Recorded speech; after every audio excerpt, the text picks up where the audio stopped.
I'm Lone, and this is Tiny Bunny, the psychological horror visual novel. It's in early access, so the ending's not out yet. Supposedly going to be like towards the end of 2025, maybe the beginning of 2026, but I'm going to play through it anyway. Whatever's there. So let's do it.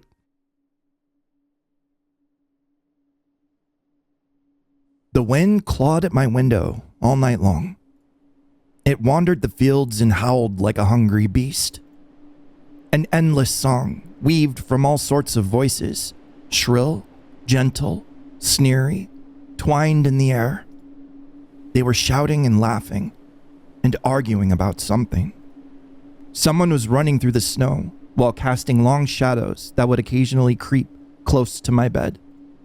Our house had a mind of its own, the creaky old mind of a building that had seen a lot in its days and was seemingly trying to share its wisdom with the inhabitants. The lonely house faced the forest, and the dark green thicket gazed back with its hollow eyes, rustling, whizzing, swaying back and forth. One could come out and stand at the edge of the forest to reassure themselves that there was nobody behind the crooked trees. Fuzzy silhouettes swaying in the wind couldn't possibly do any harm. It's just a play of the light and shadow. Just a play. I knew it was just my imagination. I was already 12 after all. Still. Episode 1. The Owl Will Arrive.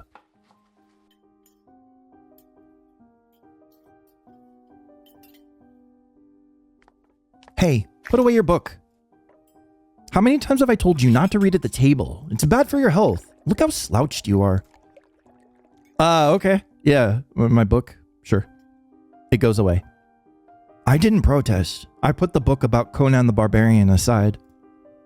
I was stuck on a line I couldn't understand after reading it 3 times anyway. Olya had already finished her breakfast and was munching on some cookies. She was so enthusiastic, she almost looked like your typical girl from commercials. You're not going anywhere until you finish all of it. I, on the other hand, was still trying to drill a hole in the plate with my eyes, as if it would make the porridge disappear. Hazy anxiousness welled up inside, all because of the previous sleepless nights, the black forest around our house, and the gloomy wind.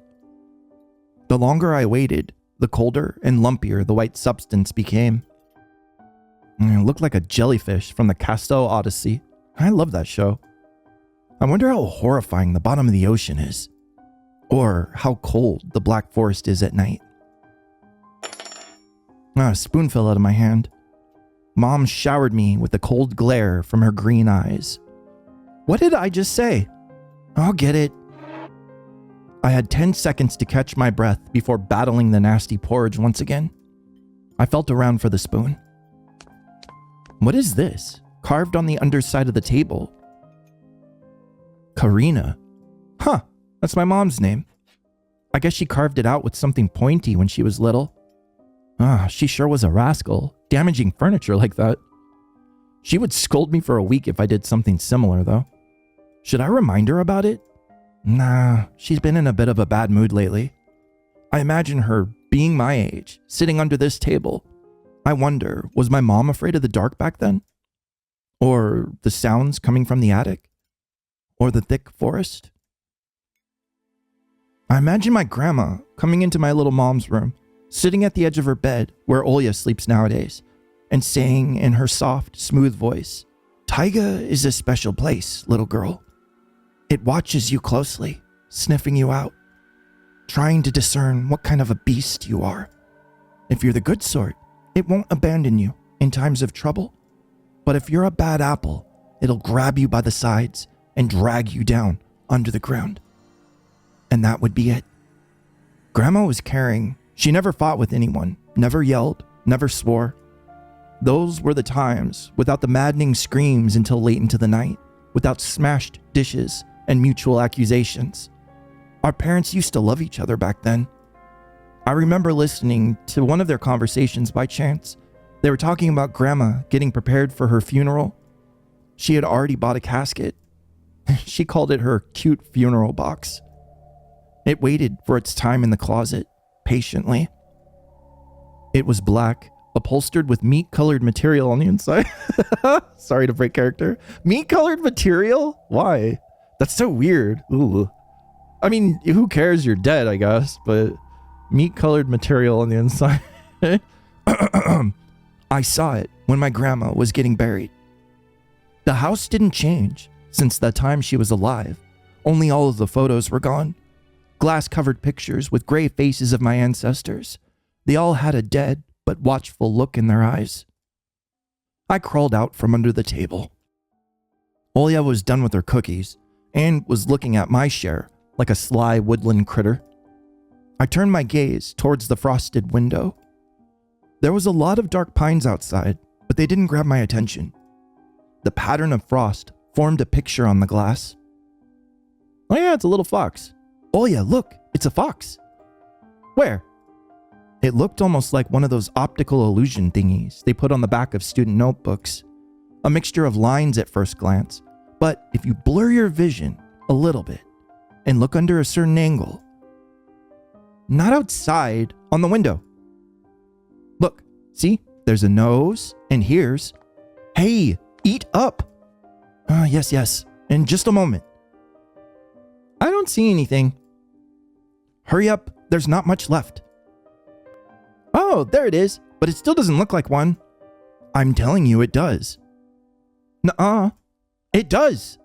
Stop it. These kids, I swear. Now I couldn't see the fox either. It disappeared. It went away. Only the frosty patterns, similar to stretched out nettle leaves, kept creeping up the glass. My dad entered the kitchen with long measured steps. I want to have a beard like his when I grow up. Yeah, talk about it. And he has that like nice gray patch on the side of his head too. It's pretty badass. Yeah. Mom would always ask jokingly, "Come on, shave it off. It stings." This was so long ago. Nowadays, rumbling doors and witty comebacks were an everyday occurrence. Oh, Mom and Dad not getting on too well. I mean, yeah, we read a little bit about that already so far. Olya always covered her ears whenever she heard something like, "What's the point in all this?" through the wall. "It's all for your sake," Dad would reply, "for the sake of our family." I always caught every sound in fear of hearing the dreaded, the deadliest word that started with a D. I don't even want to finish it. It was scary to imagine me and my little sister could be torn apart and taken into two different families. Anyway, your fox is nothing. I have an owl in my window. You and your owl talk again. You said you believed me yesterday. Has anyone seen my car keys? I remember leaving them on the windowsill. Oh, right. Maybe you did, maybe not. You're a grown man, a father of two, and still. Karina, please stop. Just let me get ready in peace. Your keys are in the basket near the phone. Well, thank you very much. Anton, stop making a martyr out of yourself and finish eating already. But the owl. There was no owl.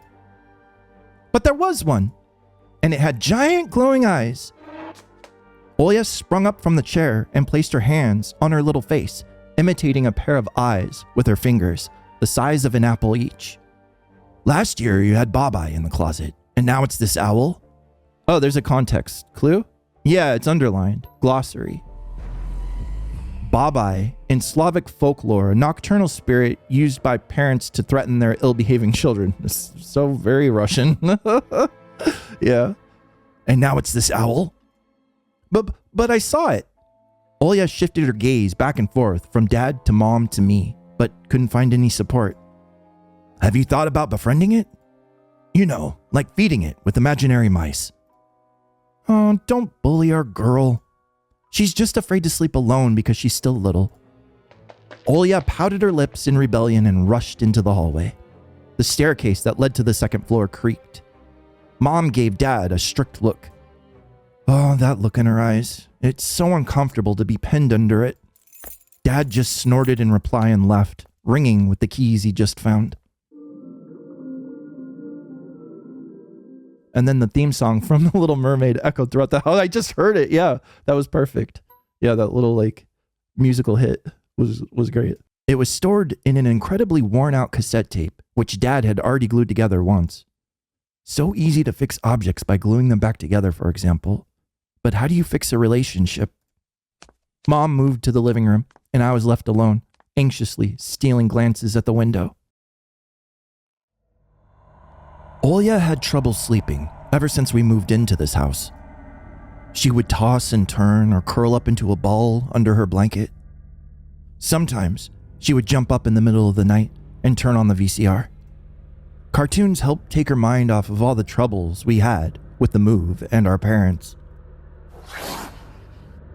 And then Olya said she saw a giant flying monster outside her window. She became obsessed with it. Our parents did everything in their power. They tried every little trick to get rid of those ridiculous fears. Olya refused to sleep alone and didn't believe that the owl was just one from her nightmares. After last night, I was unsure what to make of my sister's words, what to think of it myself. Can nightmares be infectious? That night, I couldn't get a wink of sleep. I ended up thinking of what to expect from my new school. There was a couple of days left before the beginning of a new term. My imagination drew long, twisting hallways that led to a classroom full of kids. But all of the students behind their desks were simply dark figures, cut out using some template. Circular holes gaped in the middle of their faces, and pairs of eyes blinked inside those holes. It was as if some completely different creatures were looking at me from behind these flat, black silhouettes. Their cruel glares, filled with icy sneers, made me shiver from head to toe. Will I survive here? Won't they gang up on me and beat me down? Stomp me with their bloodied shoes? The damn school can burn for all I care. I just wished for anything to happen to it. Doesn't really matter what. I didn't want to go there that badly. I didn't want to see people who were just itching to smack me on the head, trip me up, think of a new offensive name for me, worse than the previous one. I felt like the glasses I wore made me an outsider or some sort of monster. My gaze slid across the drawings hanging on the wall. I couldn't consider myself a great artist, but Olya bugged me to hang them. Drawing was the only thing that made me happy as of late. The small circle of friends I had also enjoyed my paintings, and they promised to call me from time to time. Sometimes I imagine Mom picking up the phone and saying in a cold voice, "You've got the wrong number." Or Anton is not around. I imagine my future classmates lying in their beds, just like me, listening to the howls of invisible werewolves outside their windows. Maybe my new classmates will like me after all. But who would ever like a boy with thick glasses? I mean, Dad used to wear glasses when he was little, and now he's married to the most beautiful woman on the planet, my mom. The house creaked, pressed by the wind. The condo we used to live in, a 9-floor concrete building, buzzed with the neighbor's drill, mumbled with a TV set from behind a wall, cried like a baby from the big family next door. Our current house, though I can't really call it new, was completely different. It was silent and easygoing during the day. Its shadows lay dormant in the corners, on the closet, cobwebs, and under the stairs. But they all woke up during the night. Something was watching me from every corner, almost as if the old photos of my deceased family, with their ashen eyes, were hanging on the walls in place of my drawings. The floor was squeaking. Rusty drains were moaning. The attic was occupied by noisy drafts. One could think that the house was performing some sort of demonic melody. And then I realized I was, in fact, hearing music. It was already playing for a good while. Somewhere at the edge of my perception, I could hear a flute. It was a mixture of sound and the wind of the creaking house, and my thoughts too. I stood up and rushed to the window. I wanted to reassure myself that the music was nothing more than a product of my imagination. It's not like someone is playing in there amidst the cold, snowy night, right? Okay. I didn't know we went to bed. Gone to bed. I didn't know that. But that's okay. I think this is originally written in Russian, so the localization is decent, but it's still like a little odd in some points. But that's all right. Open the window. Should I save? Here, hold on. Save? Yeah, we got saves. Okay, cool. Someone was dancing in the field. Black silhouettes I could barely make out, with the dark forest as their backdrop. They jumped around, basked in the moonlight, bumped into piles of snow, rolled around, and crawled on all fours. Stories about wolves playing under the moon came into mind, but these were clearly not wolves. They stood upright at times, circling around, holding hands and whipping up snow, disappearing into the shadows for a brief moment and then coming back. Something bizarre was going on. Shadows dancing in the starless abyss made my imagination go wild, making me anxious at the same time. Suddenly, the music stopped. Dancing shadows froze in place. I could swear they pierced me with their eyes.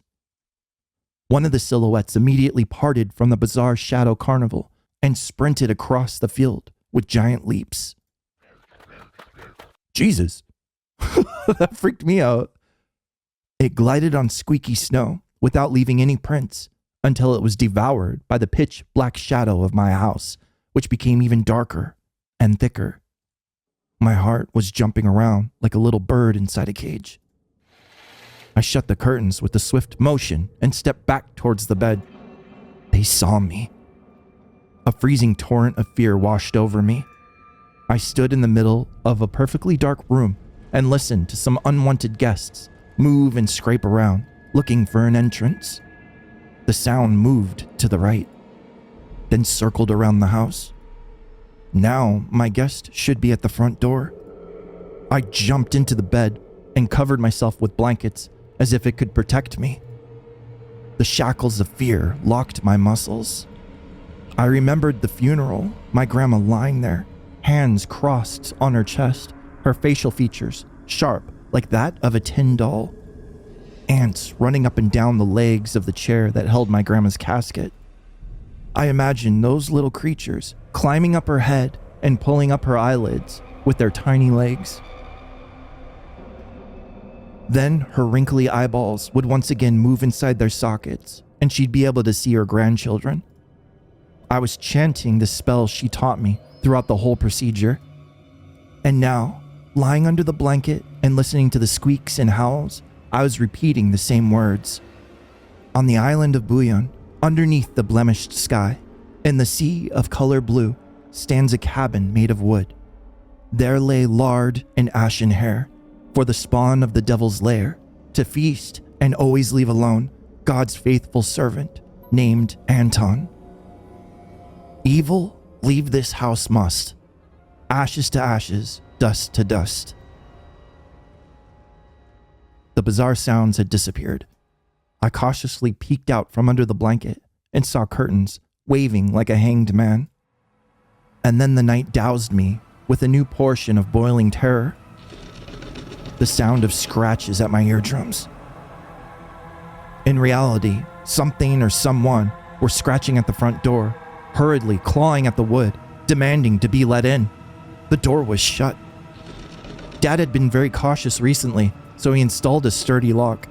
I remember him staring at the forest intently, as if he were looking for someone. Ashes to ashes. Dust to dust.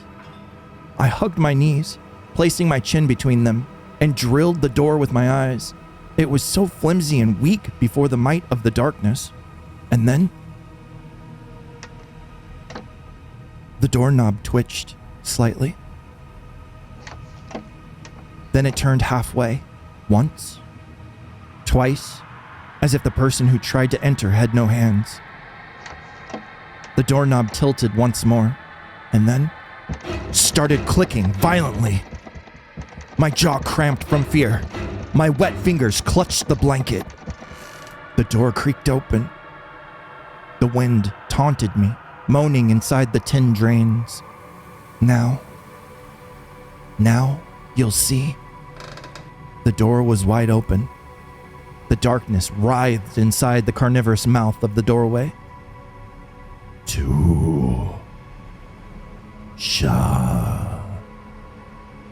It was as if the night itself was calling out to me, flapping its black wings and squeaking with rusty hinges. I was trembling, ensnared by the web of darkness that hung in the corner of my room, waiting for the one who weaved it to come out of the gaping black hole.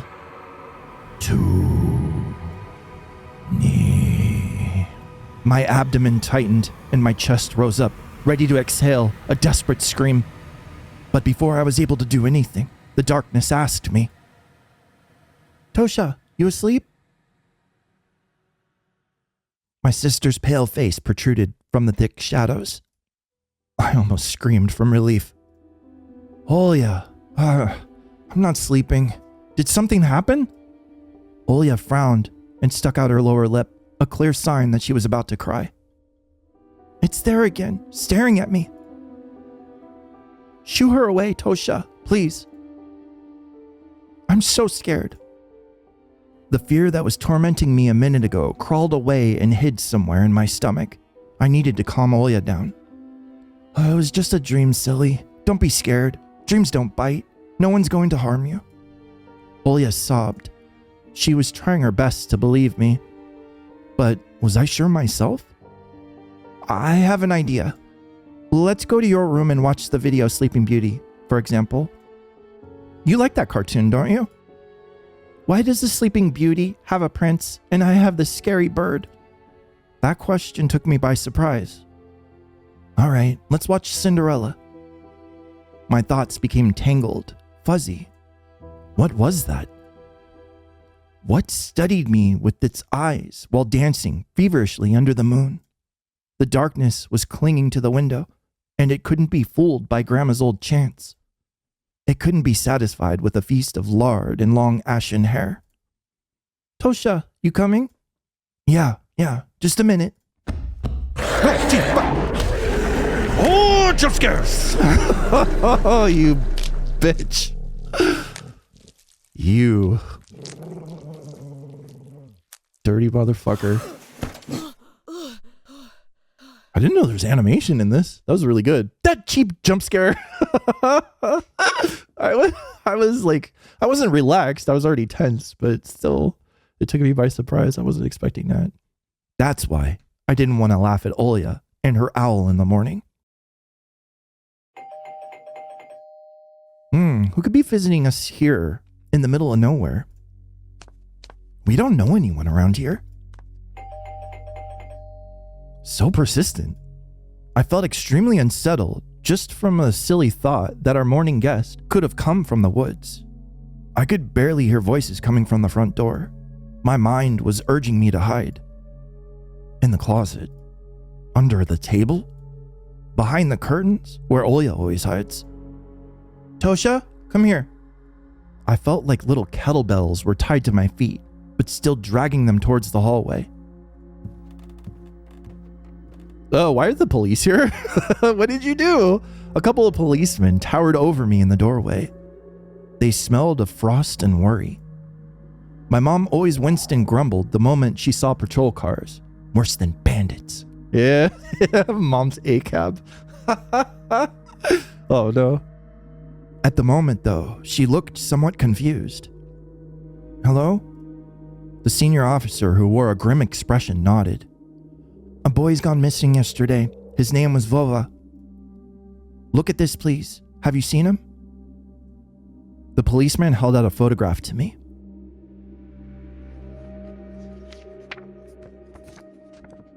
There was a ginger boy, about the age of elementary school, pictured with a wall carpet as the backdrop. He had a striped cat in his hands and wore a wide smile. "Oh, kitty cat, hello." "No, I haven't." "Are you sure? Look closely." "Where could I have seen him? I don't know anyone around here. I barely leave the house." "Well, maybe you've seen him from the window." "Oh, that's right. Your window looks straight at the forest, don't they?" The window. "No, I haven't seen anything." "I see." He sounded tired, but his eyes, his stare, long and heavy, was full of suspicion. I squirmed unwittingly under the weight of guilt, which his giant shadow cast over me. The policeman finally tore his eyes from me and glanced over the hallway, the stairway, and the cracks in the ceiling, which I haven't noticed before for some reason. How do you like your new place, by the way? You getting used to it? Bit by bit. It's just our little daughter misses the city a lot. Misses the city, huh? Have the locals been treating you well? Yeah, everything's all right, thank you. The policeman pierces through me one more time with his brown eyes. My head starts spinning. Can I help you somehow? I asked in a shaky voice to look like a polite boy and to end this unpleasant conversation sooner. Now that I think about it, you look just like one of my nephews, little fella. He's a witty boy about your age. Wears the same type of goggles. Don't make fun of his glasses, man. He's already insecure about that. Always engrossed in reading those mystery novels. Told me he wants to enroll in police school when his family visited for the summer. Wanted to help other people out, just like me, see? I felt uncomfortable, as if a distant relative and not a police officer stood before me. You know what? Little boys like you should stay at home, steer away from trouble. The times have changed so much. Mom interjected in a cold voice. You don't say. Ah, well then. What grade are you in, Anton? I'm 6th. Have you made any friends here so far? No, not yet. I'll be going to school for the first time after the break. Ah, then I'll leave you my number, just in case. Hey, call me if you have any new info. The policemen were gone, along with their shadows, the smell of cheap cologne, and a photo of the smiling boy. His face still stood before my eyes. I wondered what it was like for him, being all alone, there. For some reason, I thought of the forest swaying in the wind. What did his poor parents feel? And what would my parents do if I'd gone missing? Would they cry and thrash around hysterically? Or would they accuse each other like they always do and forget about me eventually? Hey Mom, this Vova, did he go missing in our forest? Yeah, it seems like it. Poor child. I looked out the window, at the road. The police UAZ drove off towards the village. The officer's nephew came to mind when I was splitting off old paint from the windowsill. I remember all of these teenage mystery novels from the Black Kitty series I read this summer. Your average boys and girls investigate all sorts of mysteries there. They look for clues, spied on suspicious people, and after a set of amazing adventures, bam, solved any complicated case. They became local celebrities and must have made their parents very proud. I noticed a trail of policemen's footprints that led to the forest. And then it clicked in my head. Why don't I start an investigation of my own? Maybe I'll find the lost boy. And I'll get a reward. Olya would be so happy. And not only Olya, Mom and Dad too. Maybe they'll even forget about their quarrels for a while. Maybe I'll even save us from the D word. I fantasized about buying Olya a Tamagotchi and getting a cassette player and a bunch of tapes for myself. And a whole box of Kinder Surprise. When was the last time our parents bought us any toys? Last autumn, I think. My dad had lost his job at the time. There's that annoying song about it. I had little to no idea what an accountant's job was like. They count money, I think? Neighbors used to envy us. But nowadays, Mom and Dad barely had enough money to afford sweets, and Dad would always divide a single chocolate bar between me and Olya. Sometimes I gave her my share too. No matter how much I wanted to eat sweets, she was still just a little pipsqueak. I couldn't wait to go out, looking for clues. I'm going outside. Yeah, right. I know, right after policemen show up saying there's a missing child. And it's presumably lost and the kid's presumably lost in the forest. Yeah, right. You want the police to go around with your photograph next? The forest is so thick. What if the boy got snatched up by wild animals? Or something even worse? Even worse, echoed through the hallway. I won't go far. I'll stay away from the forest. Did you hear what I said? Or should I repeat myself? Better go pack your school bags and play with Olya. The sound of splashing water came from the kitchen. It meant that an argument was over and Mom had the last word. Oh, cool. Our first choice. Like real choice. All right. We're going out anyway. We're going out, boys. Yep. To the front yard. Oh, no. Here. I'm going to open this real quick. I want to see what's in there. Oh, fucking axe. Get it. A dark and stuffy closet. Mom says it smells like mice, but how would she know their smell? She hates it when I stick my nose in there. She's afraid I'll cut myself on the freshly sharpened axe. And Olya can't even be lured to close it. She thinks Baba is living in there. I tried to help her fight her fears once. I opened the door and turned on a dim lamp so she would see that there's nothing but cobwebs, Dad's tools, and scratched walls. She still didn't believe me. And I like to hide in the closet and listen to Olya count outside. 1, 2, 3... Better hide from me. And then drag her feet on the creaking floorboards, hoping that she wouldn't need to look for me in the cramped monster's den. Oh, I can't take the axe? Okay, he's a good kid. All right, fine. Anton. Anton, get your ass out of the closet immediately. Oh no, we got caught by Mom. Oh no. Oh no. All right, well, we have a save, so what if we missed something in the kitchen? Open? Open? Grandma kept ice cream for me and Olya there, but now I can only see meat bits for soup and clumped together peliman? I don't know what peliman is. Oh wait, we have the context clues, right? I don't even know if I'm saying it right. Black kitty. Oh, okay. It's a Russian variety of dumpling made by boiling unleavened dough filled with mincemeat. Yeah. I used to have something similar to that when I was a kid. Just like dumplings. Yeah. One may even call it Russian fast food. Sounds good, though. Yeah, I want some. Mm-hmm. All right. Turn back.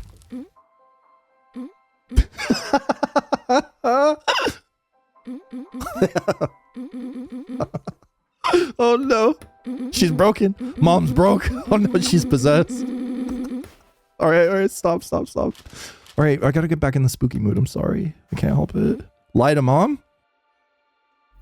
Save real quick before we lie to Mom. We're lying to Mom, boys. Lying to Mom. Why is it in Russian? I think we broke Mom. I think we broke Mom. I think we broke Mom. Oh no. She went from English to Russian. Mom. Okay, here we go. Anton's got it back. Okay, get back to seriousness. That was fun. Mom, something's wrong with the TV. The picture is dim and there are stripes all over the screen. Mom's face becomes visibly distorted. Ugh, you're killing me here. So, have you had enough of shooting those stupid ducks now? I told you the kinescope will go dim because of your console. I don't know what that means. Is that a Russian thing? Where will we find a TV technician in this hole, huh? Maybe it's just the settings? Please go see for yourself. Strange. It worked fine this morning. Maybe the snowfall caused it? Mom rubbed her hands clean on her apron and went to Olya's room. Okay, now we can get out. Front yard. Off we go. I opened the front gate and went into the field. Carefully, so Mom wouldn't see me in the front window. When I crossed half the distance towards the forest, the snow piles became as high as my knees. I remember my nightly fears. I saw those silhouettes around here. They were jumping around, holding hands. That hypnotizing music started playing in my head, all on its own. In the light of day, those distant figures felt like a simple dream. The sun turned my nightmares to ash, but the aftertaste was still there, distant ringing in my ears, distorted shadows clawing on the snow alongside me, and a barely audible whisper in my head, blurry and almost kind. Everything was silent. So silent, I felt like the world was totally empty. No ground, no sky, no parents, no Olya. The time reached its limit. A one-way trip that ended at the forest's piney stockade. Sometimes silence was much scarier than any scream. Our parents would scream at each other while arguing, and both me and Olya turned to stone listening to them.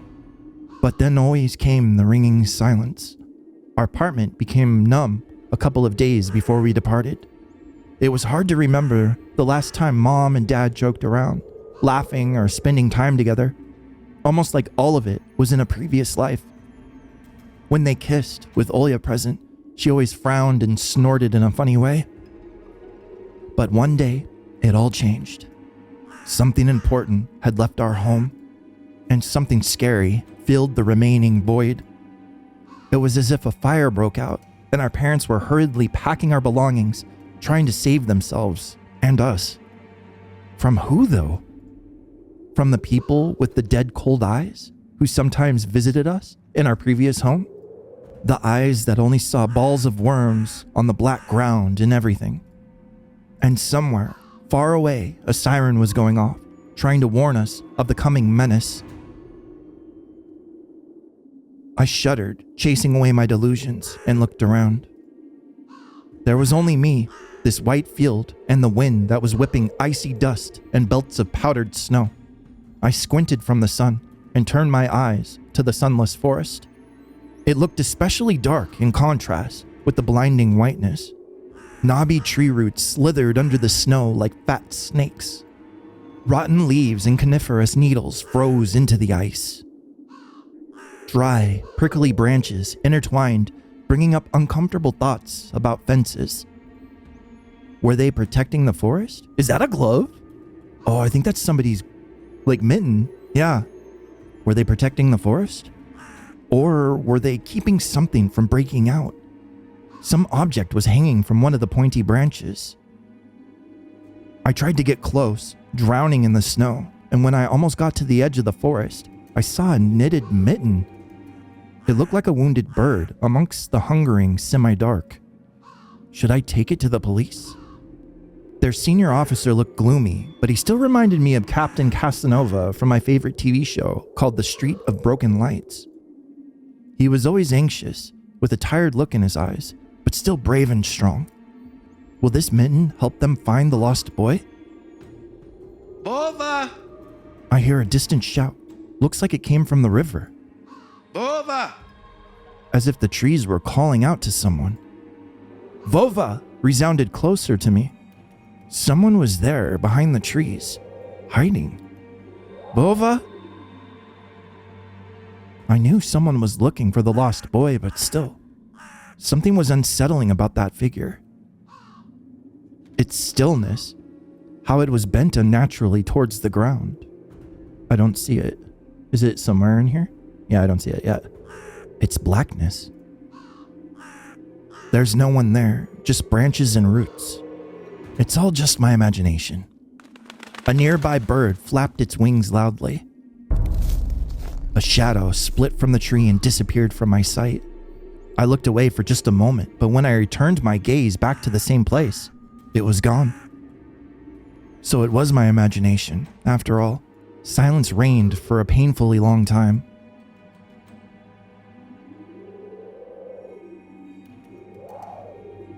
You should grab the mitten, I think, and call the police. My muscles were tightly sprung. My heart was beating somewhere in my throat. Any noise, any little movement, any small whisper from the thicket, and I'd sprint. But nothing of the sort happened. I looked at the mitten once more. We could save. Okay, take it. That's a good idea. I decided to take the lonely mitten from the branch. Oh, Jesus. What happened with the music? Was that a bad choice? Yeah, we probably should have left it there. What the fuck? Bova! Bova!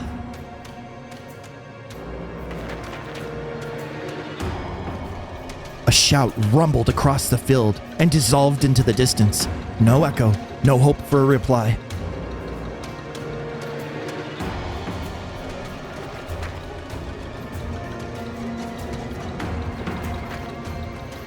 I stepped towards the bristly trees and tried to claim my find. It didn't budge. I pulled harder. The branch cracked and the mitten tore off, landing in my hand with a squishy sound. All too heavy. Wet. Oh no, does it have a hand in it? Oh no. I squeezed it without thinking, and something dark spilled from it, forming a tiny string between the mitten and the snow. Steam rose up from the snow pile. No fucking way, dude. I froze in place, studying my palms in disgust. Red. The sound of cracking branches invaded the silence. I didn't have to think twice before running away. Someone was chasing me from the darkness, breaking pine branches, closing the distance with giant leaps. Snow was slowing me down. Crazy thoughts flew through my mind. I'll get caught. They'll get me. I'll get dragged into the thicket and be gone forever. But there was one more voice, probably one of reason. It gave me strength, spurred me on. You can do it. Don't stop. I heard an animal roar behind me. It was so loud my ears went numb. It felt like the sound had come from a pack of hungry beasts rather than a single one. Their nostrils sucked in freezing air. They sensed my fear. Two giant wings flapped above my head. An enormous shadow flew over the clearing, a hoot and a wheeze. The roars were coming from all directions now. From the dried up raspberry bush, from twisted pines, from under the windfall. Run, hurry, don't look back. It felt like I was inside of a nightmare. A snowy clearing became viscous like quicksand. I was stuck in place. I pulled my leg from the mushy trap just to get caught in a new one, even deeper than before. I continued to drown, sinking deeper and deeper with every desperate push. Was snow ever this sticky? I screamed in horror after realizing this isn't snow. Someone or something in the snow pile was clutching my pants. I gathered all my strength and rushed forward. The pressure on my leg was gone. My boots slipped out of the hole, and my soles were on the hard surface again. I reached a clear path with one jump, and from there, I ran to my house. Its gloomy facade didn't look threatening now. That house was my line of defense from the shadows that flapped their wings and the creatures that were hidden under the snow. I tripped over the doorstep and smashed into the door. In my hurry, I still managed to notice the claw marks, as if a dog was striking the woods with its paws, demanding to be let in so it could escape the cold. I hadn't noticed these marks when I was leaving. The heartbeat in my ears was much louder than my surroundings. I couldn't hear whether someone was following me or not. What if they were already in my front yard and Mom had locked the door? Drowning in fear, I pulled on the doorknob and it obediently gave way. Whew! I rolled into the hallway and shut the door behind me. Porch planks creaked as my pursuers ascended the stairs. My fingers slipped off the lock and I couldn't click it into place. I gritted my teeth and pulled hard on the iron knob, whipping it between the boards. I stared blankly at the door. Someone was standing on the other side of the pitiful, flimsy barrier that was probably less useful than blankets. Wheezing breath reached into the house and crashed at me in waves. It smelled of pine and sweat. Mom peeked out of the kitchen and chastised me with the same frigid voice she always used when talking to Dad. What exactly didn't you understand when I told you never slam the door? I didn't mean to. I snuck a glance at the door. The smell was gone, and the breath was too. If there was someone there in the first place, of course. Here, a mere 5 meters away from Mom, my fear was slowly weakening, melting like snow in spring, and with it, the last bit of strength I had left in my body too. My legs gave way. I propped myself up against the wall so I wouldn't fall over. Mom's expression had changed immediately. The cold mask of strictness and detachment was gone. Mom looked the same as before, all those quarrels. She finally saw my condition, my wet pants plastered with snow. Where have you been? What did I tell you, huh? I told you to stay home. Am I nothing to you? I got afraid she would cry. I reached out to her like when I was very little and wanted her to cuddle me. But Mom regained her composure fast and put on her usual face. Her eyes shined like steel. Her voice rang out. Your dad can't find his cigarettes. Be honest. Did you snatch them? Were you smoking in secret? There was something chasing me, I thought. I stuttered as soon as I started explaining myself. Tears welled up in my eyes. Mom leaned towards me and sniffed my clothes like a beast, searching for the smell of tobacco. Then she squinted her eyes in suspicion and looked to the front yard. Her expression changed in an instant, and she covered her mouth with her hand. Oh, look over there, at the fence. My heart started thumping, as if I became prey once again, and my pursuers were following me into the field. I could swear that I've heard something scratch at the door, just like my neighbor. My mom beckoned me with her finger, and I gathered all my remaining bravery to look into the kitchen window, facing my fear. I could barely discern some hairy silhouettes swimming in the snow through the icy winter patterns on the glass. Dogs.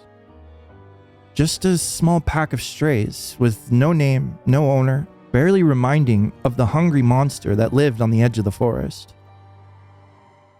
Oh boy, were you scared of them? I think they'd rather be scared of you, Anton. No, they were chasing me like a bunny.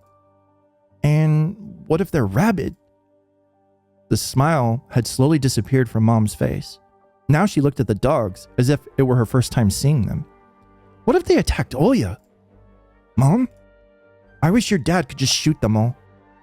Mom, look, they're alive. Huh? What? Are they your friend or foe after all? Make up your mind. Is that okay? The dialogue I'm not quite understanding.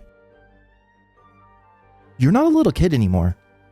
Mom sighed in annoyance, and I felt so bitter, and I bit my lower lip and fixed my gaze on the cobweb-ridden corner just to keep myself from crying. Well, some detective I am. In reality, I wasn't risking my life amongst monsters, but rather my pants amongst a pack of stupid strays. And what for? What use do I have for this? Mitten. Of course.